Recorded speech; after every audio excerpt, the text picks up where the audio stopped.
Hello everyone, बात कर रहे हैं चैप्टर नंबर 4 जिसका नाम है linear equation of a two variable, जिसकी पहली एक्सरसाइज हमने पहले करी है। आज हम बात कर रहे हैं linear equation of a two variable की एक्सरसाइज 4.2। और 4.2 का जो पहला क्वेश्चन है उसके अंदर दे रखा है कि y is equals to 3x + 5 और आपके पास ऑप्शन दे दिया। क्या ये यूनिक सॉल्यूशन है, इन्फिनिटी ओनली टू सॉल्यूशन है, इन्फिनिटी मैनी सॉल्यूशन है? तो यहाँ पर हमारा जो क्वेश्चन है, हमने क्या बात करी थी, वेरिएबल और कांस्टेंट की। वेरिएबल क्या होता है, जिसकी वैल्यू चेंज होती जाती है, और कांस्टेंट क्या होता है, जिसकी वैल्यू चेंज नहीं होती है, जैसा है वैसे ही होता है, रहता है वो। ठीक है, तो आपका ये क्वेश्चन यूँ कह रहा है कि y इक्वल यदि 3x + 5 है तो क्या ये यूनिक सॉल्यूशन होता है? यूनिक सॉल्यूशन का मतलब क्या होता है, किसी भी क्वेश्चन का खाली और सिर्फ वन सॉल्यूशन निकले। क्या निकले? ओनली हैव वन सॉल्यूशन, और ओनली टू सॉल्यूशन जिसके दो सॉल्यूशन हो। और लास्ट है इन्फिनिटी मैनी सॉल्यूशन, बहुत सारे सॉल्यूशन निकल सकते हैं। तो इस क्वेश्चन को हम देखें तो इसका एक सॉल्यूशन तो हो नहीं सकता, दो भी नहीं हो सकते, दो से ज़्यादा भी हो सकते हैं। क्यों ऐसे हो सकते हैं? यदि मैं x = 1 रखूंगा तो बताइए y इक्वल कितना हो जाएगा, 3x + 1 + 5, 3 + 5 मतलब हो गया 8। यदि मैं यहाँ पर 2 रखूंगा तो भी हम देखते हैं कि y की वैल्यू क्या हो जाएगी, चेंज हो जाएगी, 6 + 5 हो जाएगा 11। तो हमने देखा कि जैसे जैसे x चेंज होता जाता है वैसे वैसे y भी चेंज हो सकता है। तो हम यहाँ इसकी वैल्यू चेंज करेंगे तो यहाँ इसकी वैल्यू भी क्या होगी, अपने आप चेंज हो सकती है। तो बताइए इसका एक सॉल्यूशन होगा, दो होगा कि इन्फिनिटी मैनी सॉल्यूशन हो गया? इन्फिनिटी मैनी सॉल्यूशन हो जाएगा। क्यों? यदि हम 3 रखेंगे तो कुछ और आएगा, 4 रखेंगे तो कुछ और आएगा, इस तरह से ना जाने कहाँ तक जा सकते हैं। तो अपने क्वेश्चन का आंसर है इन्फिनिटी मैनी सॉल्यूशन। ओके, अब आते हैं सेकेंड पर। देखिए क्वेश्चन नंबर 2 जो है आपका 4.2 एक्सरसाइज का, उसके अंदर दे रखा है कि दिए गई इक्वेशंस की है ना 4 सॉल्यूशन आपको फाइंड आउट करना है। कितने सॉल्यूशन निकालना है? 4 सॉल्यूशन निकालना है। पहली चीज जो इक्वेशन है उसमें दे दिया आपके पास 2x + y = 7 है ना।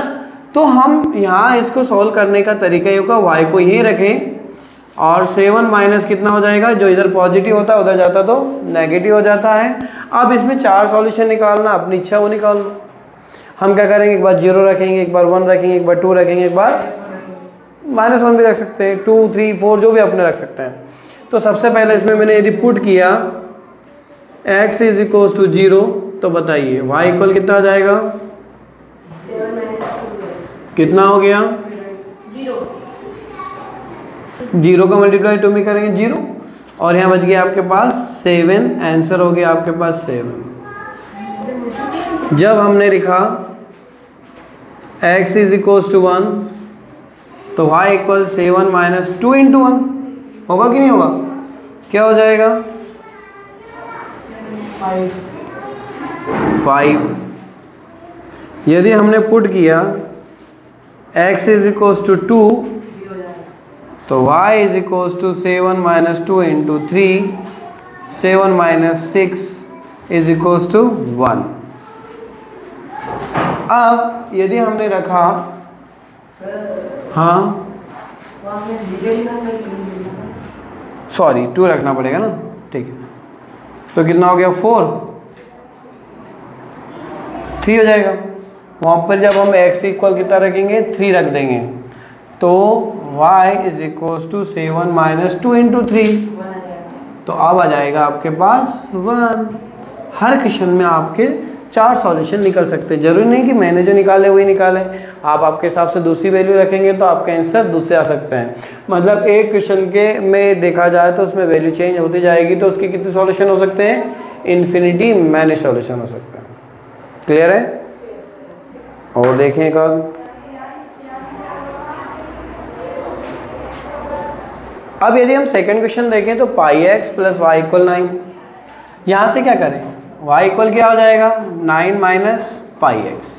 क्या रखना है पहले, 0। तो y = 9 - π × 0, तो y इक्वल कितना हो जाएगा, 9 - 0, y = 9। देखिए अब आप रखेंगे x इज इक्वल्स टू 1, तो y is equals to 9 minus pi into 1, तो y इक्वल हो जाएगा 9 माइनस पाई। जब हमने रखा 2 तो y माइनस क्या लिखेंगे 2 पाई। ओके, इसके अलावा कुछ होगा ही नहीं।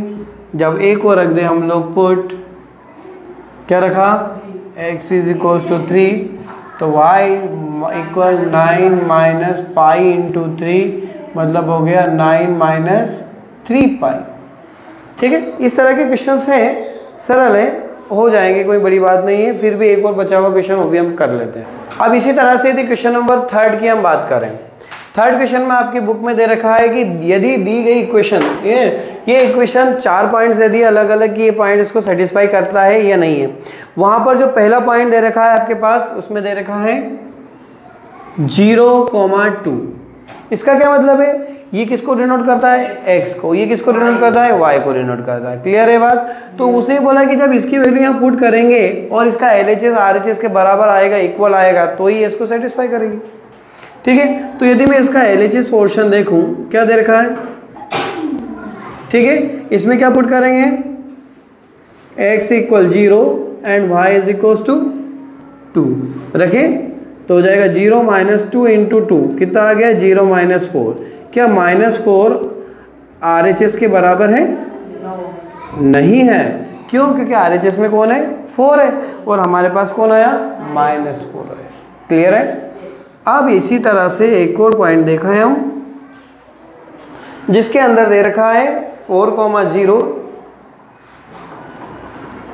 क्या करेंगे, x इक्वल 4 और y is equal to 0 put करेंगे, कहाँ पर, x माइनस 2y में, तो हो जाएगा 4, 2 इंटू 0, क्या हो गया 4 माइनस 0, मतलब कौन आया 4। क्या 4 LHS के बराबर है, RHS के बराबर है? yes, है दोनों इक्वल, तो यस बोलेंगे यस, और इसका क्या आएगा, नो। ये आंसर आएंगे इसके, है ना। ठीक, यस है या नो है, ये आपको बताना है सॉल्यूशन है या नहीं। सॉल्यूशन कब होगा, जब उसकी वैल्यू सेम आ जाएगी। अब ये कि रूट वाला क्वेश्चन भी, ये भी हम देख लें। उसमें दे रखा है √2,4√2, है ना, √2,4√2। तो बताइए क्या पुट करेंगे, x इक्वल √2 और y इज इक्वल टू 4√2। किसमें पुट करेंगे, x माइनस 2y, ये कौन है, LHS, √2 माइनस 2 इंटू 4√2। यहाँ देखो, ये √2 4 2 से कितने हो गए 8√2। √2 को यदि बाहर निकालो तो 1 माइनस 8, 1 में से 8 गया तो कितना बचा, -7। तो आंसर हो गया -7√2। क्या ये RHS के बराबर है? yes. नहीं है। क्यों? क्योंकि RHS कौन था, 4 था। तो क्या लिखेंगे, LHS not equals to RHS, तो आंसर हो गया क्या, नो। क्लियर। इसी तरह से एक और क्वेश्चन आपके पास है, ये भी इंपॉर्टेंट है, एग्जाम में आता है, क्वेश्चन नंबर 4। ये जो है क्वेश्चन नंबर 4, जिसके अंदर आपको दे रखा है कि फाइंड करना है, किसको फाइंड करना है, k को फाइंड करना है। k को यदि फाइंड करना है, साथ में दे रखा कि x की वैल्यू 2 है, y की वैल्यू 1 है, इस इक्वेशन में आपको पुट करना है। जब हम इसके सॉल्यूशन पे आते हैं तो हम सबसे पहले क्या करेंगे, दी गई equation x + 3y is equal to k, क्या पुट करेंगे, x की प्लेस पर 2 एंड y की प्लेस पर 1। सो क्या हो जाएगा, 2 into 2 plus 3 into 1 is equals to k। 2 2 4 plus 3 equal k। देखिए स्टेप पूरी लिखिए, 4 और 3 कितने हो जाएंगे, 7। इस तरह से हमारे पास k की वैल्यू कितनी आ जाएगी, 7 आ जाती है। तो ये आपकी एक्सरसाइज सेकंड भी कंप्लीट होती है। Thank you very much.